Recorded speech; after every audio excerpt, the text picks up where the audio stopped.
Përshëndetje përsëri nga unë Adi dhe në këtë video do të tregojmë se si një kamarier dërgon një porosi në dhomë dhe se si pastaj recepcioni i arkton atë. Atëherë unë kam hapur aplikacionin e kamarierëve, kam hapur dhe në versionin web aplikacionin për recepcionistët.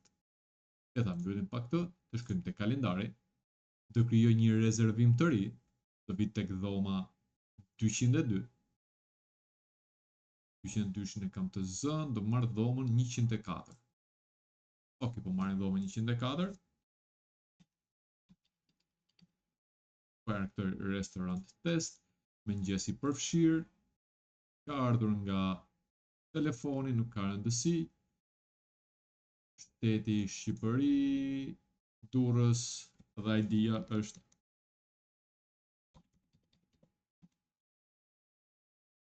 në rregull, e krijojmë si rezervim. Do e bëjmë check-in më parë sepse që të dërgojmë një porosi duhet të jetë statusi check-in. Nuk mund të dërgojmë shembull një porosi tek test 14 sepse e ka statusin nuk e ka statusin të checkuar, thotë nuk është në hotel. Këto që janë me këtë ngjyrën emerald do të thotë që janë në hotel dhe këtu mund të dërgojmë.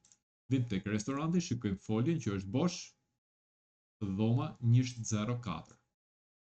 Vim tek aplikacioni i kamarierëve, le të hapim një dhomë. Ok, Andi. Le të marrim një salladë, një biftek. E dërgojmë si porosi. Kur vjen për ta paguar, ka opsionin dërgo në dhomë. Atëherë opsionin cash, me kartë ose dërgo në dhomë. Do ta dërgojmë në dhomë dhe do marrim dhomën 104. Dërgo në dhomë 104. Do e kërkojmë, do na shfaqet në cilën godin ndodhet mysafiri, si e ka emrin, restorant test dhe totalin e faturës. E konfirmojmë. Dhe nëse do vim përsëri këtu, ta mbyllim, për shembull do vim tani tek dhoma 104, restorant test, tek folio do shikojmë që kemi një faturë tashmë nga restoranti dhe është pikërisht 2000 lekë. E shikojmë, ka një sallatë greke dhe një biftek me patate. Le të hedhim edhe një porosi tjetër, hapim një dhomë tjetër. Le të marrim 2 birra Korça dhe një kola. 680 lekë, e dërgojmë si porosi, e bëjmë paguaj dhe përsëri zgjedhim dhomën 104, e kërkojmë si dhomë, përsëri njëjti klient, e konfirmojmë. Normalisht në printer, kur kamarieri bën diçka të ngjashme, e dërgon në dhomë, printohet një faturë, ku në faturë klienti duhet firmosi për porosinë që e ka kaluar në dhomë. Njëkohësisht recepcioni e ka në sistem. E mbyllim. Nuk do ishim ta mbyllshim, do shikojmë përsëri 104 në restorantin. Shkojmë tek folja dhe do shikojmë që kemi 2 porosi. Nëse shkojmë për arktim, vjen për të bërë pagesën. Pikërisht është e njëjta gjë sepse mund të kishim këtu edhe porosi nga minibari. Nëse do shtojmë edhe një porosi, nëse e kam aplikacionin e minibarit hapur, e kam hapur, do zgjedh dhomën 104 dhe do shtoj edhe një porosi tjetër nga minibari. Do shkojmë tek auditi.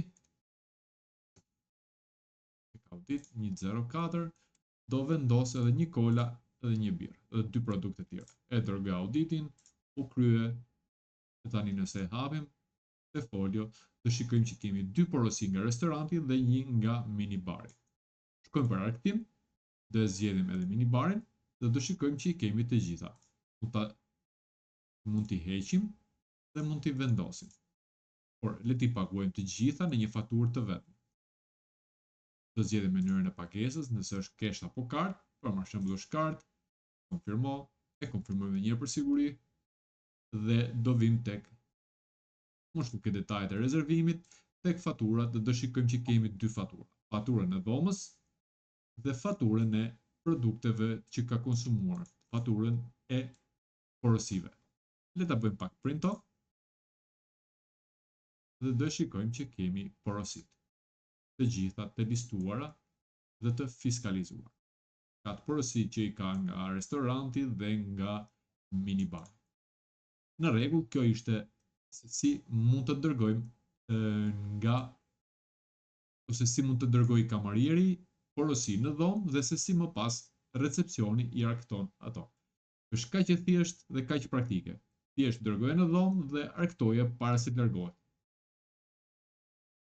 Shihemi në një video tjetër sepse nuk kam çfarë ju shpjegoj më shumë këtu sepse është shumë e thjeshtë, por ndoshta mund të bëjmë një dhe më të ngatëruar, por nuk shoh asgjë. Është të gjitha të paguara, kamarieri ka mbaruar punë, recepcioni ka arktuar dhe kaq ishte.